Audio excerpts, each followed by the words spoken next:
Starting with George Damas, the town historian from the downtown of Oswego, and the leading expert on Dr. Mary Walker.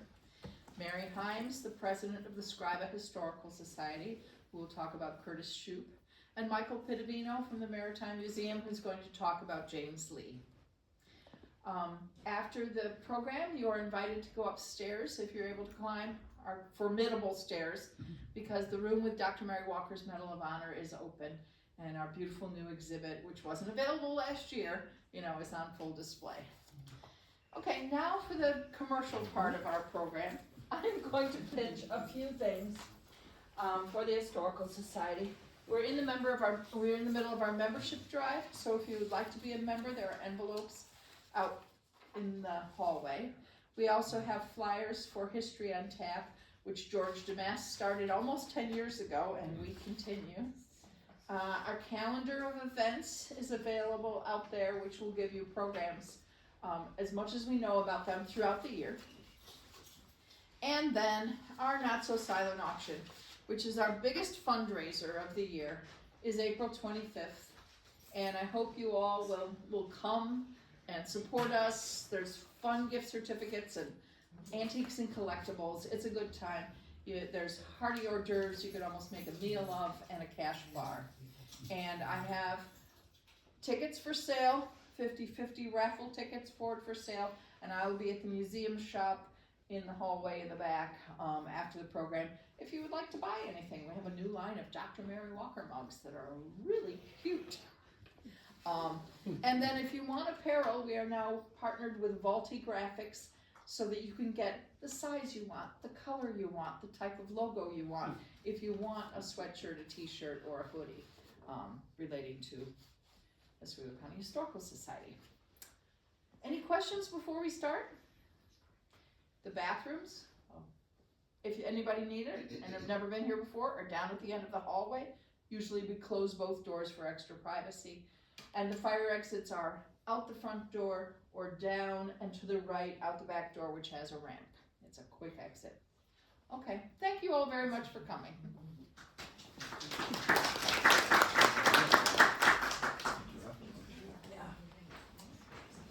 Well, good morning and welcome to this Medal of Honor, National Medal of Honor Day program. The National Medal of Honor Day started under President George W. Bush, and I did not know that until a few years afterwards. And so I just decided we'd call it National Medal of Honor Day, and we'd invite anybody to come and gather around the statue of Mary Walker there in the town of Oswego. And we did that about 3 or 4 years. And whether it was cold or rain or not, we gathered about 20, 30, 40 people. But then the board here welcomed us, especially with the big announcement of the Medal of Honor being on permanent display. So I want to thank the board and Mary Kay and Eva for inviting us here this day. I walked up to a lady last evening. We were dining at the Old City Hall Brewery. Have you heard about that? Yeah? Okay. And I said, yeah, I didn't know who she was, but I said, you're sitting in a place of honor. And she looked at me, you're sitting under the picture of Dr. Mary Walker. And she looked and she said, oh my goodness. And I said, I bet you know who she was. And she says, I certainly do know who she was. Dr. Mary Walker. 2 things I just want to tell you about that has happened lately. This year, our U.S. Army is celebrating its 250th birthday, a year before our nation's birthday. And so they called me in December and said, for our birthday, we're doing a documentary on Dr. Mary Walker. And we'd like to come to Oswego and interview you sitting next to her medal. So in January, a staff of 4 came from Fort Eustis in Virginia, and one of them was a makeup person too, so it was comb and all that, and again, sitting next to her medal. I called the Army last week and I said, is it still a go?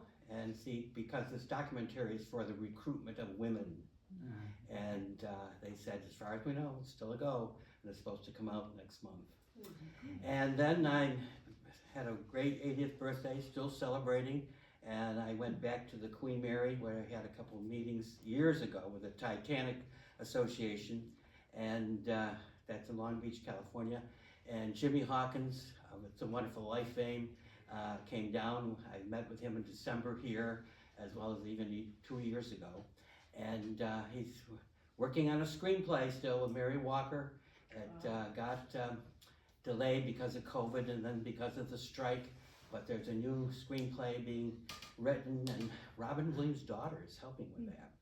And Jimmy was quite excited because he says, we're hoping to get Emma Stone to portray Mary Walker. So that's all in the background. We don't know what's going to happen. But those are the definite things about Mary Walker today. Enjoy the exhibit upstairs. It's a wonderful exhibit. And again, I thank the board for the foresight to have that exhibit on display, and for all the people that contributed to making that possible. So, Michael, James, Lee, you're first.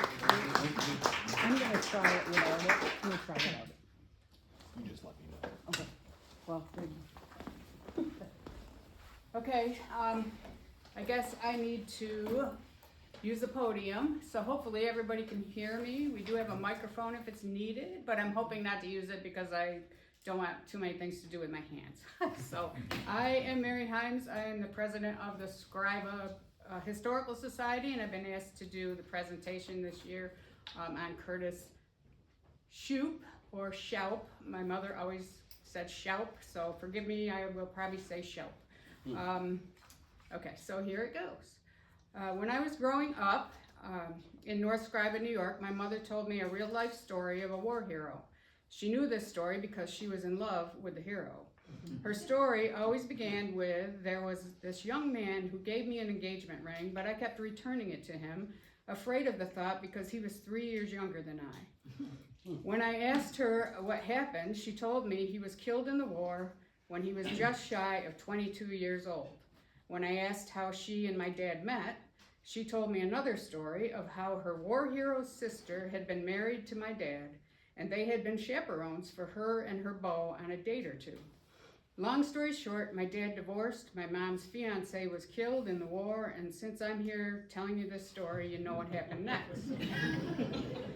Curtis Forrest Shoup was born on January 11th, 1921 in Napanoch, New York, in Ulster County.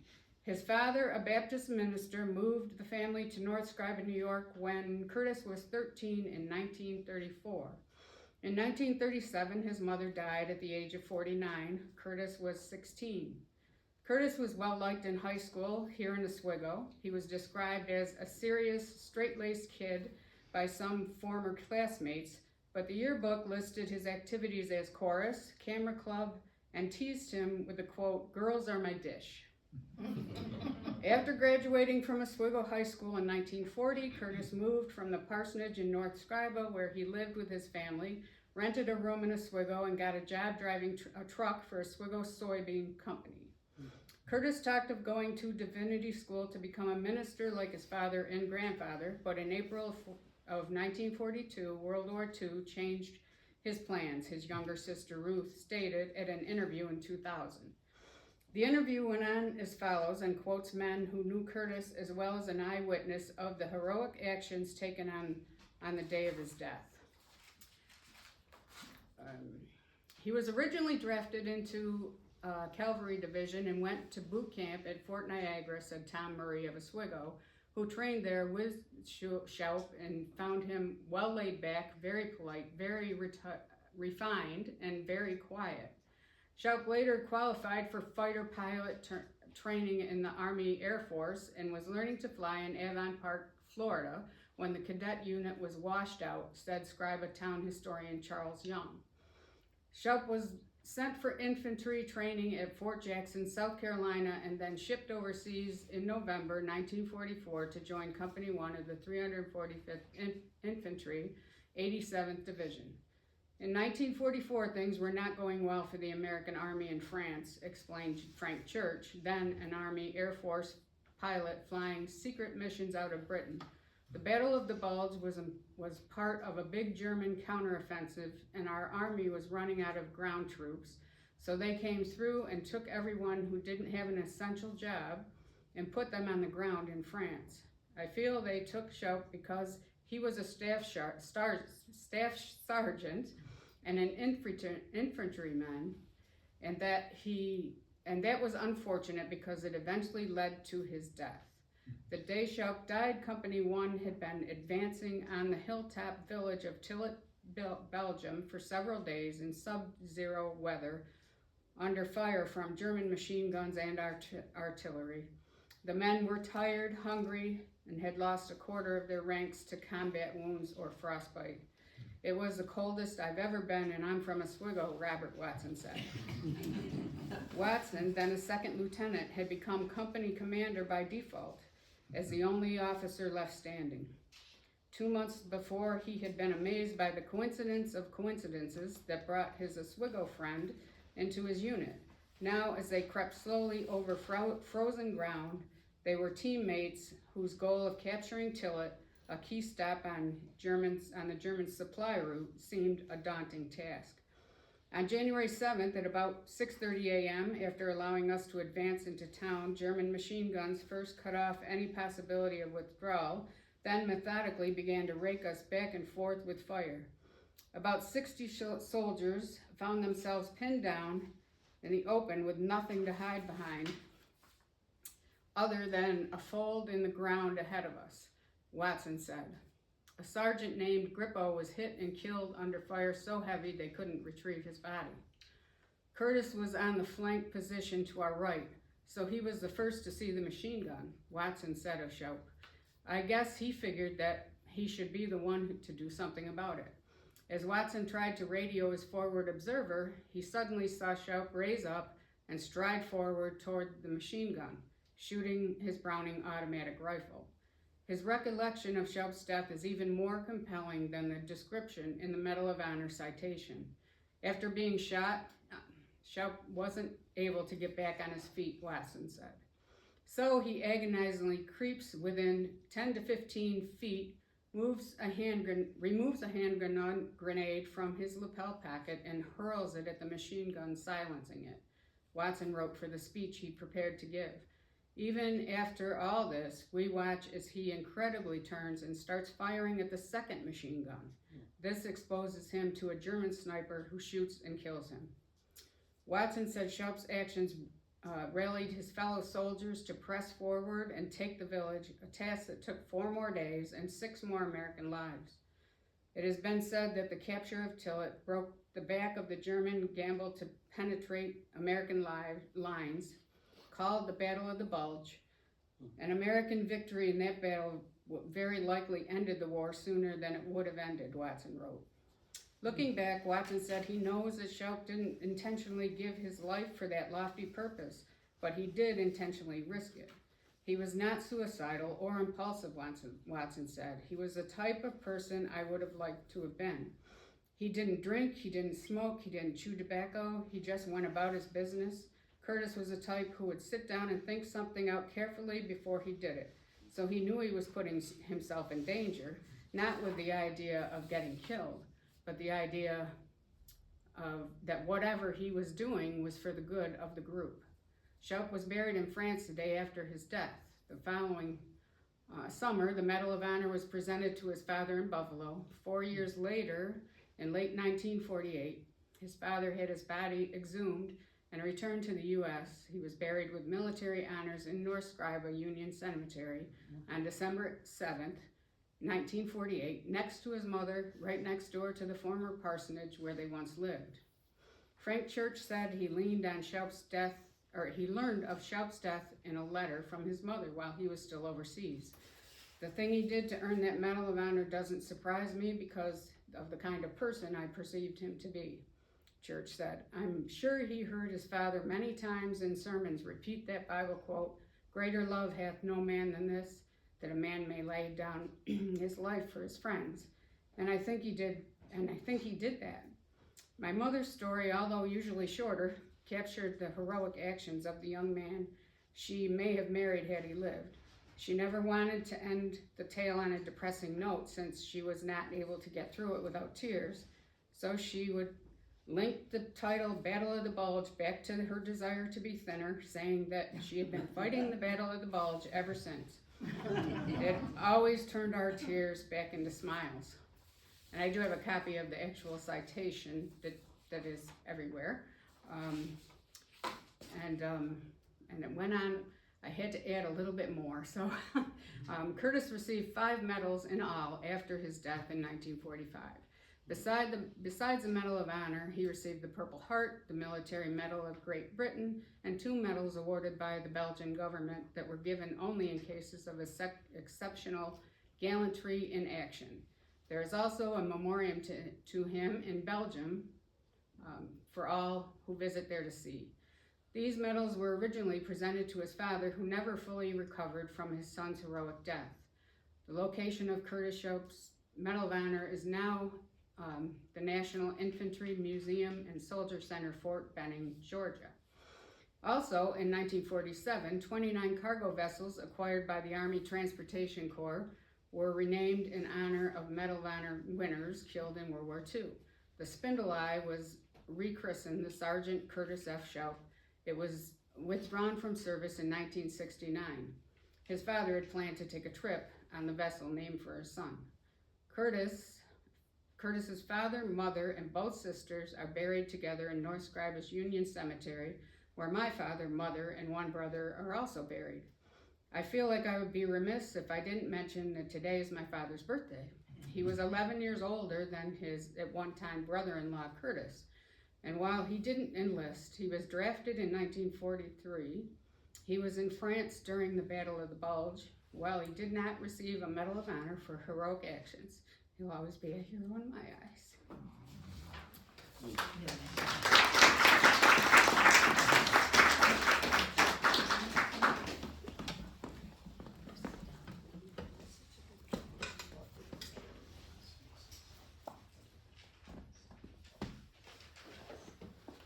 Bear with us for 1 second before we power up here.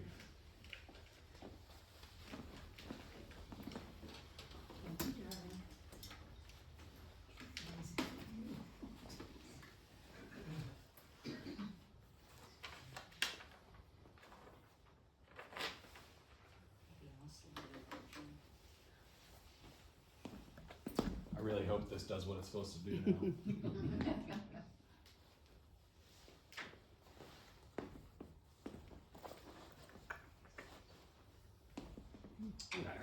Well, good morning, everybody. Good morning.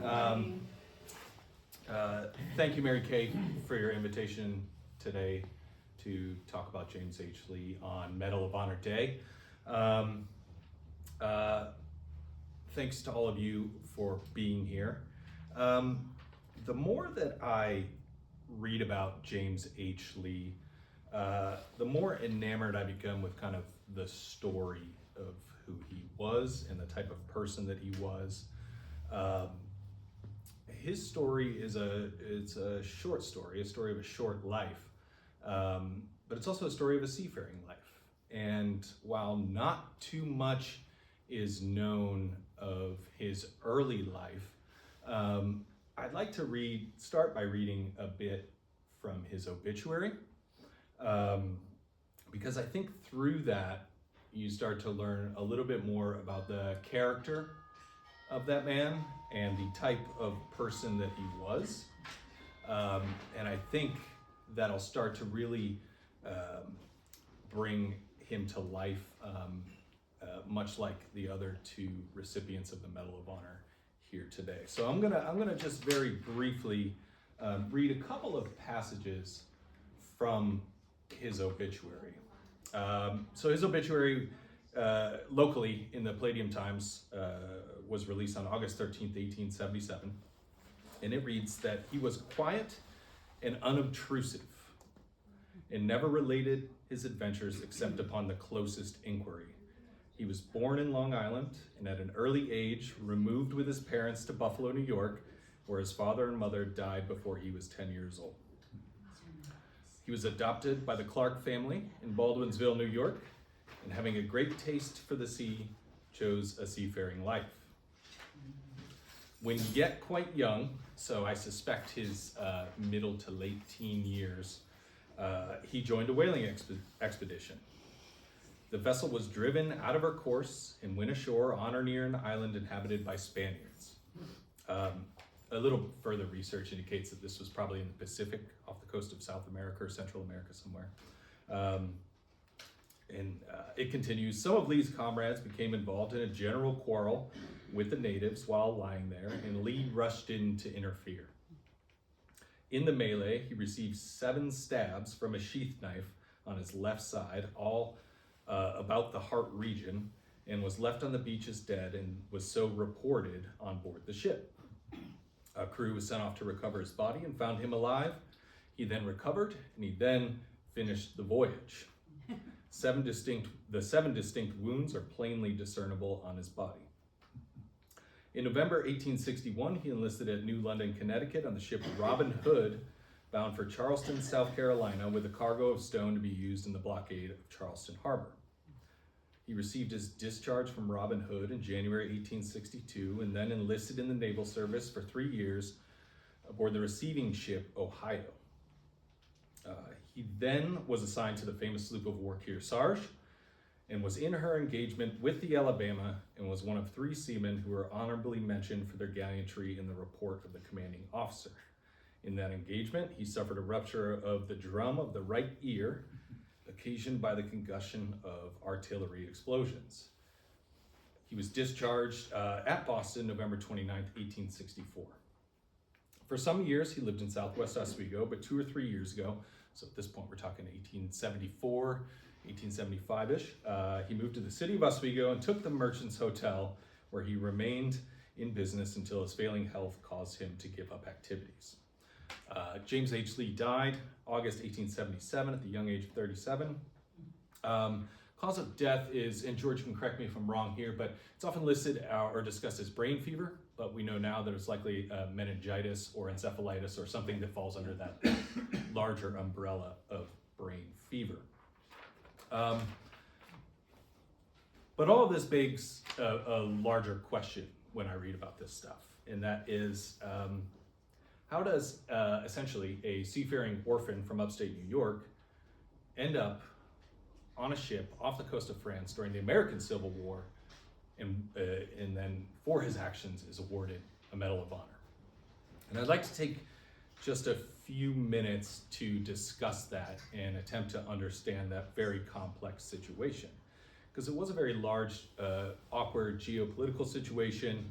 But I'm gonna do my best to simplify that into like 5 minutes or less, so that we can understand how James H. Lee and his fellow sailors ended up in that situation.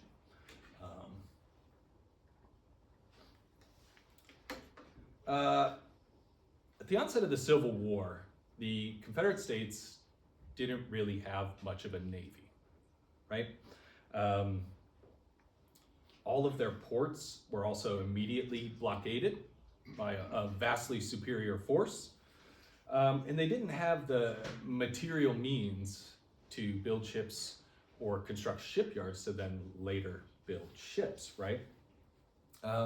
So all of this resulted successfully for the United States anyway,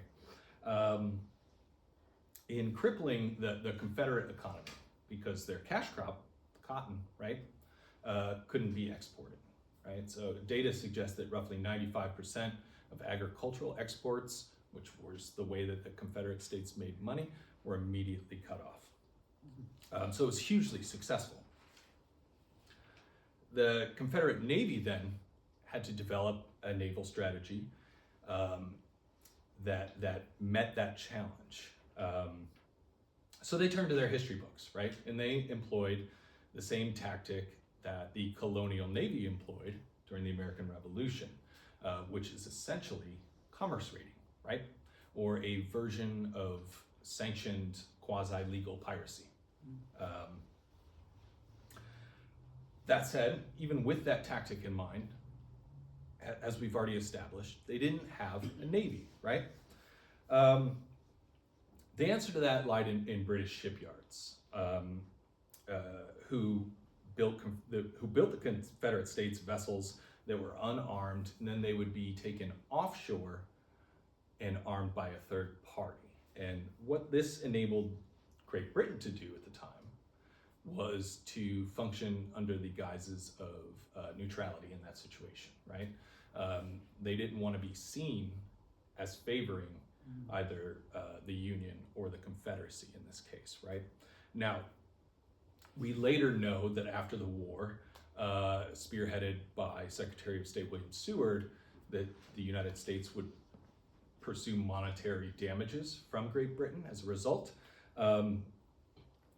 That said, Great Britain did build a series of vessels for the Confederate States, and the CSS Alabama was the most notorious Confederate raider of the American Civil War. Throughout its almost 2 years of service, it claimed 67 vessels. All but one were commercial.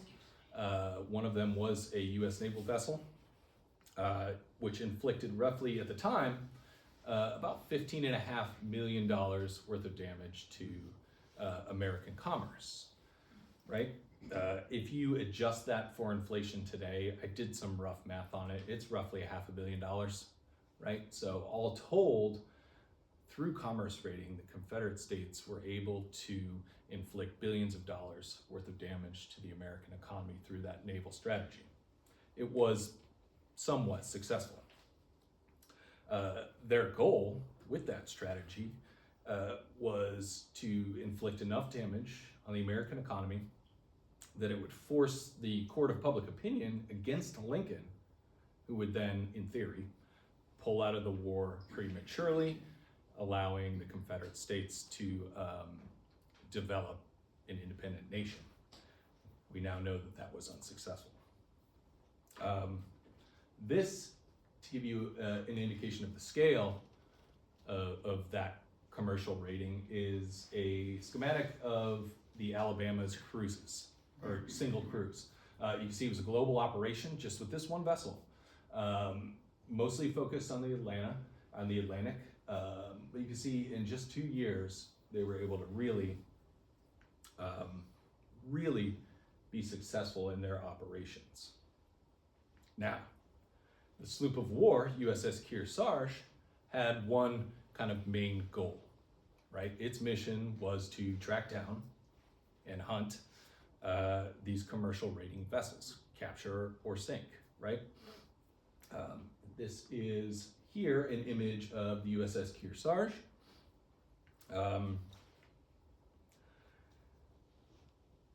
But as you can suspect, and I'm going to flip through some images real quick just to give you guys kind of a visual understanding of these vessels. This is the sloop of war Alabama that the Kearsarge was hunting down.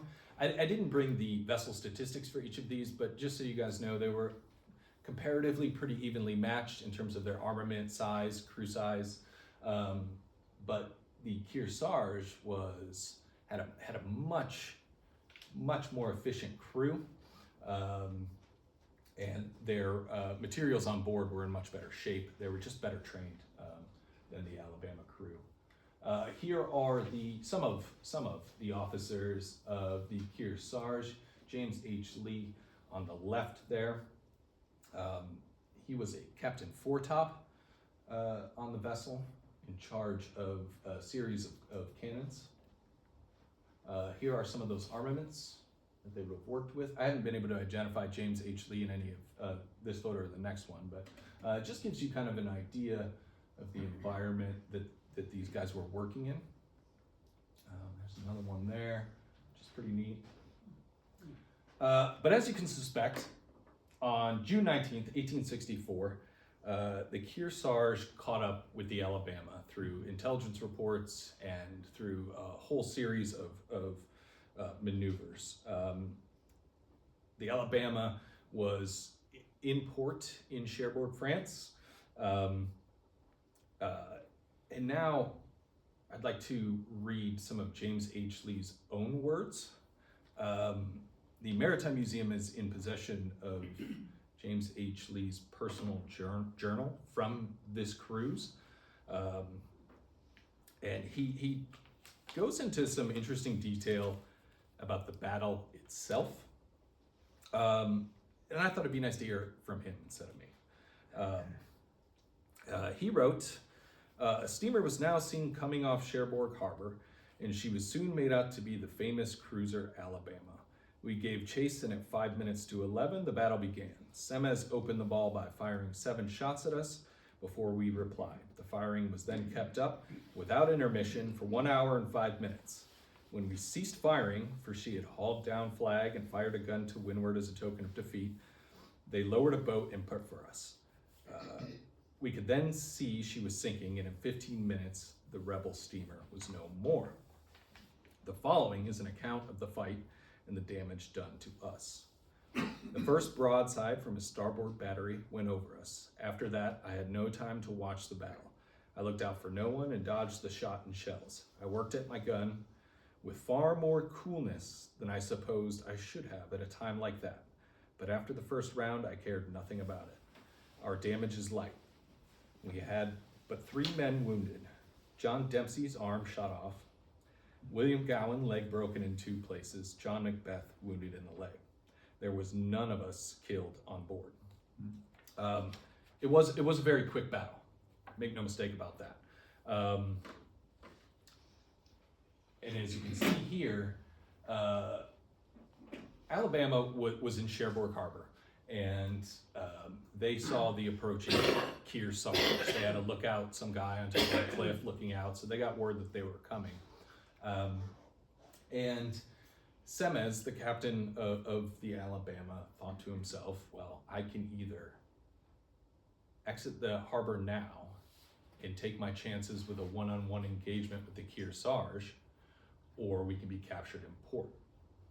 Because if they were to wait, other ships were definitely on their way, right?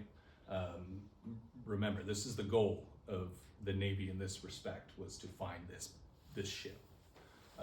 So he took his chances with a one-on-one. The Alabama exited Cherbourg Harbor, and by the time they got in firing range with one another, their maneuver was about 7 clockwise circles going in a westerly direction. And as James Lee said, within an hour, it was all over and the Alabama sank. So it was quick. It was not good for the Alabama. They lost about 60 crew members that day.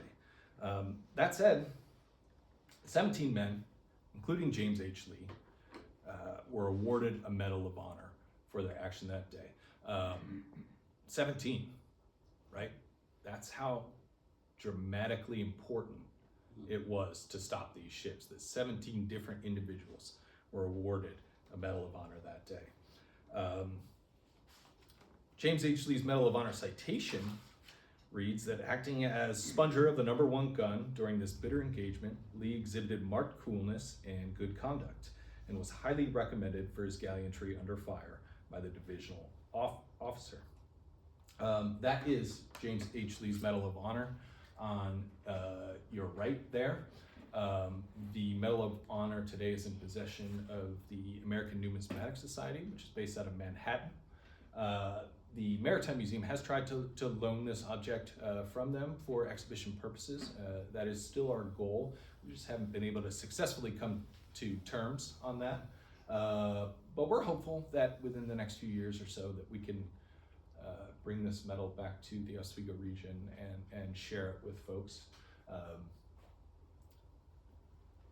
That said, the Maritime Museum does have a large collection, not large, but a substantial collection of material culture related to James H. Lee and his involvement with the U.S. Navy in this regard, which is pretty cool and helps kind of tell a story. So you see on your left here, governments, businesses, institutions all came together in fighting commercial raiding. This is a citation, if you will, from the New York State Chamber of Commerce that awards James H. Lee monetary compensation for his efforts that day. So all of these organizations had bounties on these vessels, right? Which is really I would argue is very unheard of in the 20th and 21st century military environment. You know, like they were being awarded monetary compensation for success. James H. Lee, I think the total today comes out to a few $1,000s. It wasn't a ton of money, but it was compensation. This is the journal that we heard from today. It's actually quite voluminous. This isn't the actual journal, this is a transcription, but this is from the page that we read today. It's a object that's occasionally sought after by academics and researchers of this subject as a primary source. It's a wonderful asset to have. This is his honorable discharge from the U.S. Navy as well. Kind of lists his coming in, coming out, and a few other interesting tidbits. You see he was just 22 when he exited the U.S. Navy. Now, what we know about James H. Lee, and George is of course the expert on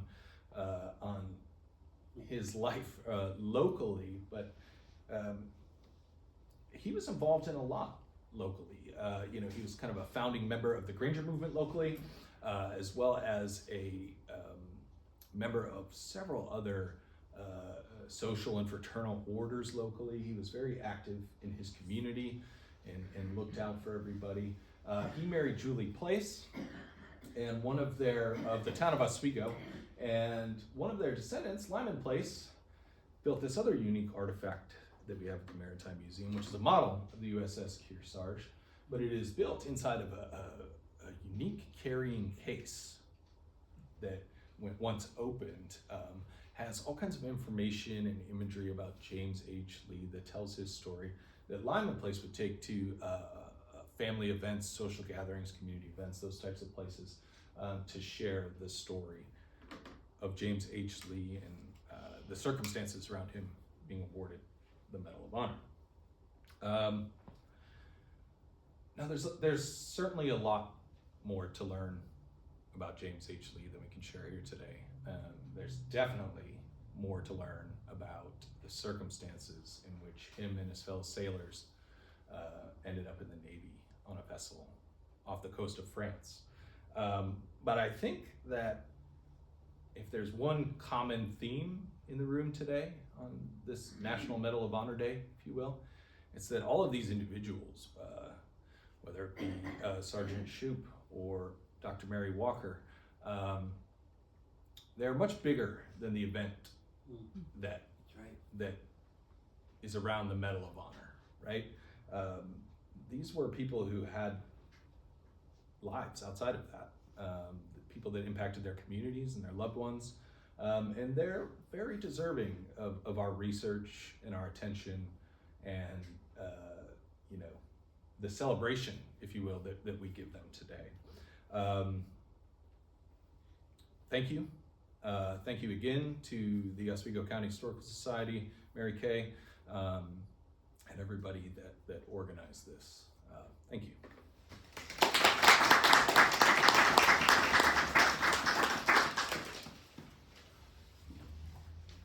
I will take questions if we got a minute. George, do you want to hop in there? Well, yes, I do. We have James Lee's spiritual journal. He was a Christian, made no bones about it, that Jesus Christ was his Lord and his Savior. And we also have a date book and journal. In 1866, a year after the war ended, he got the farmers on what is the Westlake Road today, the California Road, County Route 20. They gathered once a month for a forum to discuss the issues of the day. We have the minute books and what they discussed. One of the things they discussed: should we allow more immigrants? Nothing changes. But also, thank you for saying that to Michael about these three Medal of Honor winners that we're talking about today and their lives.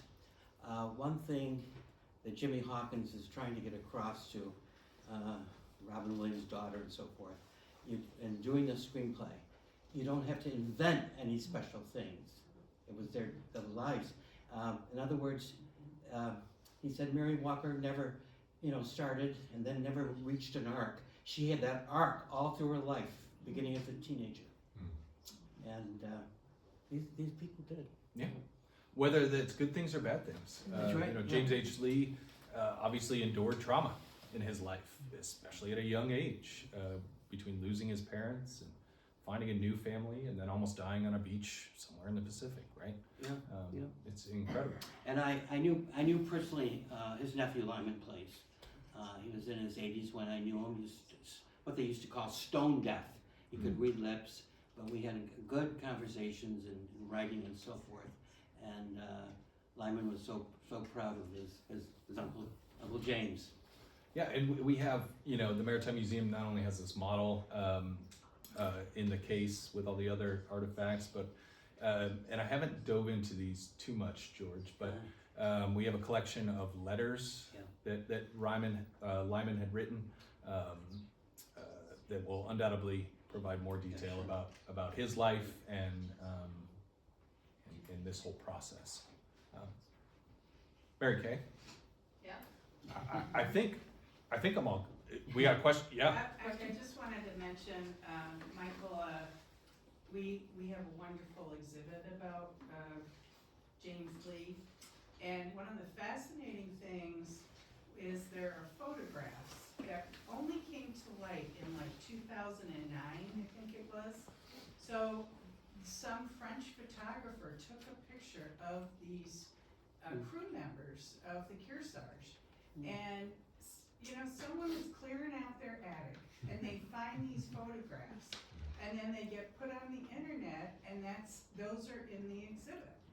And we had this instance also with Bob Godey's family, where Bob was cleaning out the attic and his grandfather had taken photographs of the construction of the Oswego Lighthouse, which we would never have these photographs. So go into your attic,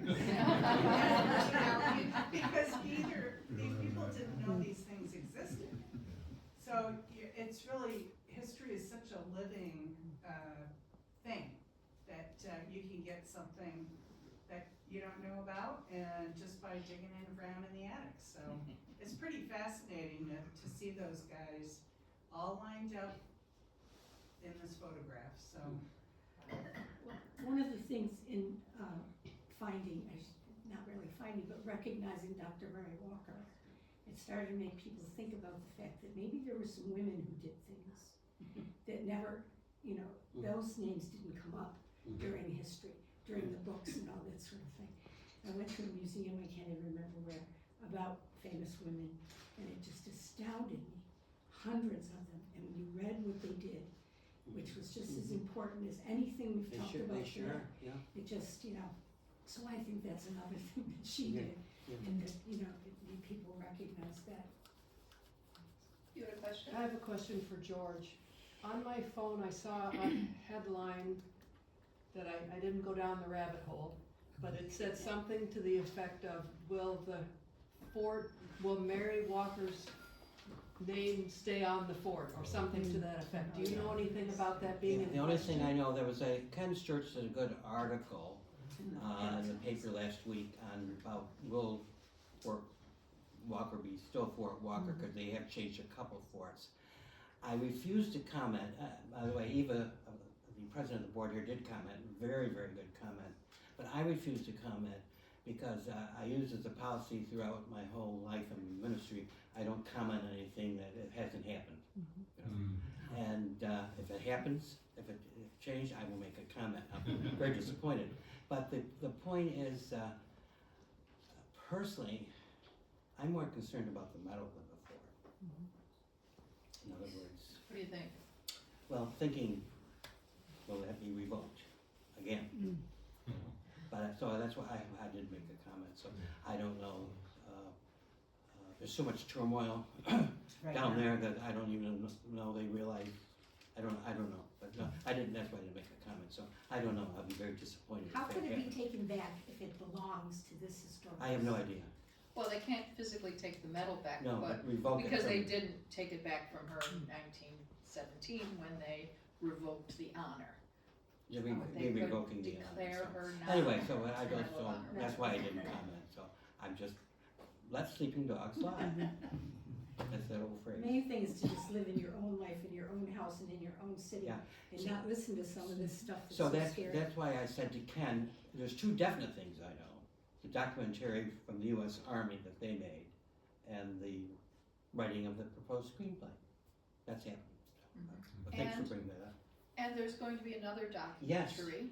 A young filmmaker from Syracuse University has gotten some seed money from us for education on Dr. Mary Walker and is going to be producing a short film on Dr. Mary Walker to promote a longer one that he wants to make for PBS. But he'll need to raise money and get grants, and so he's gonna do the sample one with George and I and Dr. Mary Walker's medal upstairs, and then use it to raise money. So we're hoping that that will happen and be on a PBS station sometime in the next year or two. To my knowledge, there's no full-length documentary on Dr. Mary Walker, is there? No, not that I know, no. No. Doctor, would this Lee be any relation to in Fulton, the Memorial Hospital? Would that family be connected in any way? The related to the Lee Memorial, no, Not that I know. I of. don't think Yeah. so. He was Yeah. a Civil War hero also. Yeah. Lee, when he was adopted by the family Clark, and that's, I forget right now, can't recall how we got into the North Sterling area. They might have, I can't remember that right now. But see, he had, after the war, they lived right across from the California Road going 8 Mile Creek to the Irwin Road. There was a house there that burned years ago, and that's where he lived. And that was before I was born, but I do remember the night the barn burned. I was probably 3 or 4 years old, and you know, it was during the night, maybe 11 o'clock, 1 a.m. in the morning.